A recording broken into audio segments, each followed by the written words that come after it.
David Smith here with another flipped classroom math lesson. 3 tips before we start.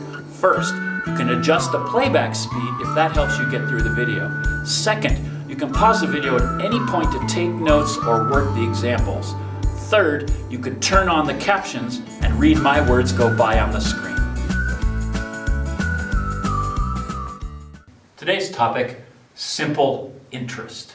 Now, interest is another concept that you're going to bump into in your life. And it's going to be important that you understand that so you can manipulate the numbers in your favor as opposed to having them manipulate you on somebody else's benefit. Okay, so this is key. What interest is it's a percentage-based fee charged for the use of money. Okay? So let's say you're ready to buy a house, you're starting a family, and you want that nice big house so that you can have room for all your kids and all that kind of stuff. Chances are good that you don't have all the money to be able to just buy the house with your cash. So what you're going to need is a loan from a bank to do that. You might have some cash to throw in, that's called a down payment, and then the rest of that money you're going to need from the bank. They're going to pay the seller on your behalf, and then you're going to owe money to the bank. Now, why would they do that? They'd rather have their money for something else.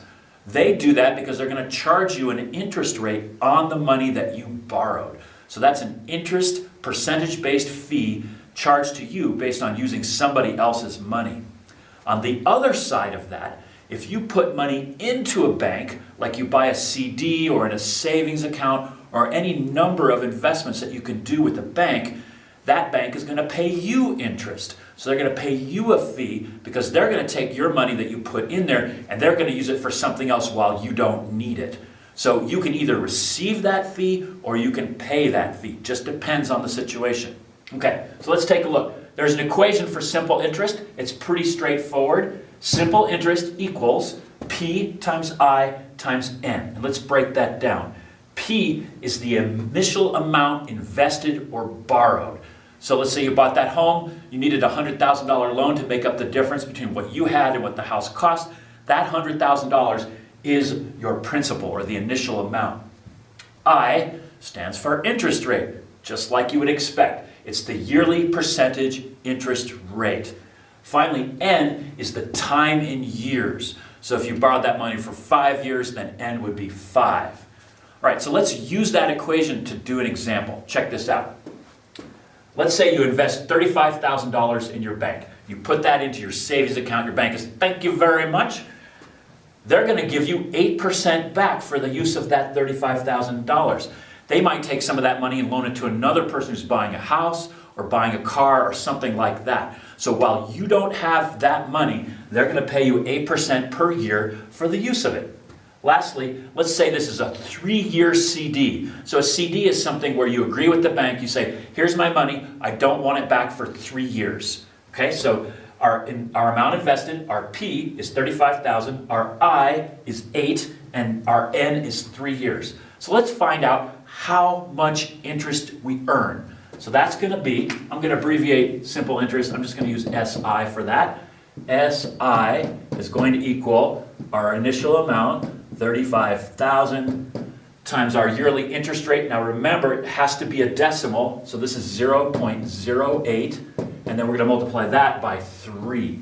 And that's going to give us the amount of interest that we'll have after our 3-year period. So let's get out the calculator and do that. 35,000 times 0.08 times 3 is going to give us $8,400.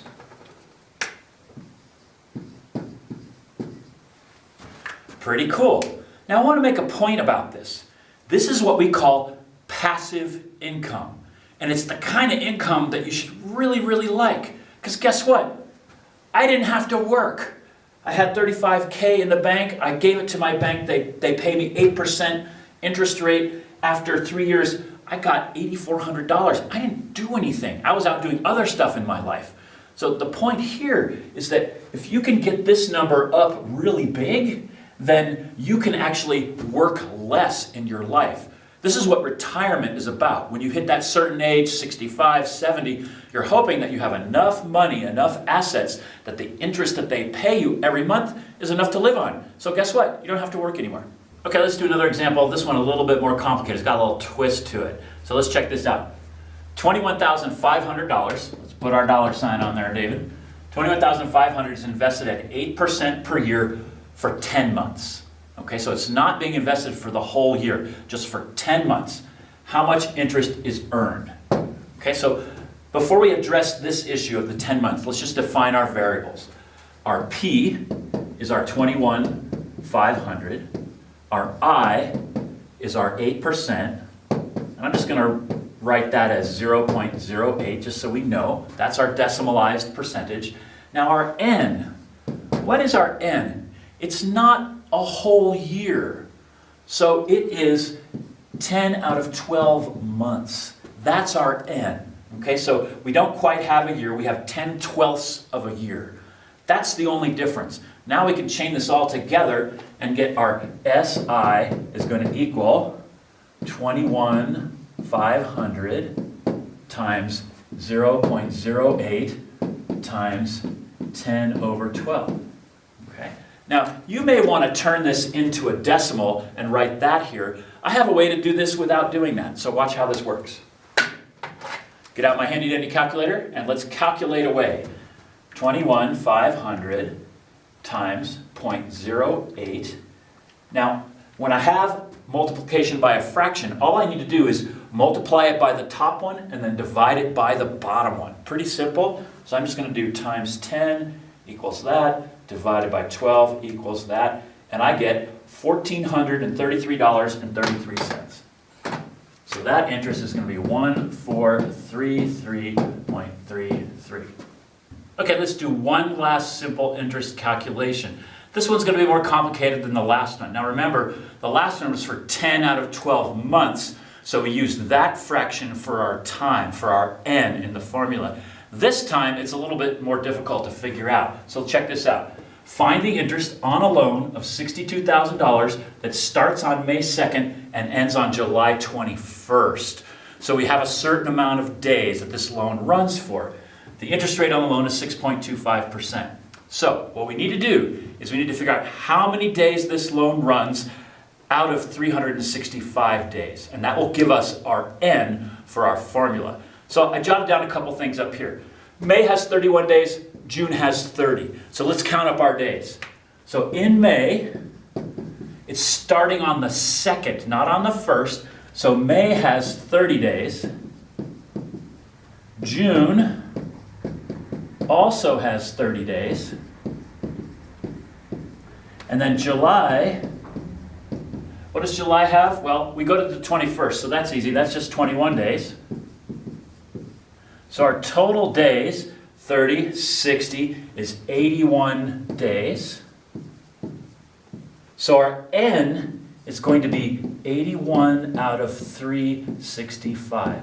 So now we can put together our equation. So the simple interest is going to equal our amount, 62,000, times our multiplier. Now 6.25% is 0.0625, and then times 81 over 365. Let's find out what that is, okay? So, $62,000 times 0.0625. Now I'm going to do what I did before. I'm going to do times the top divided by the bottom. So times 81 divided by 365 equals 859.93. So $859.93. That's how much interest is earned on this loan. Now that you've watched the video, jot down a few extra notes or questions for our next class. You can also re-watch portions of the video that you didn't understand the first time.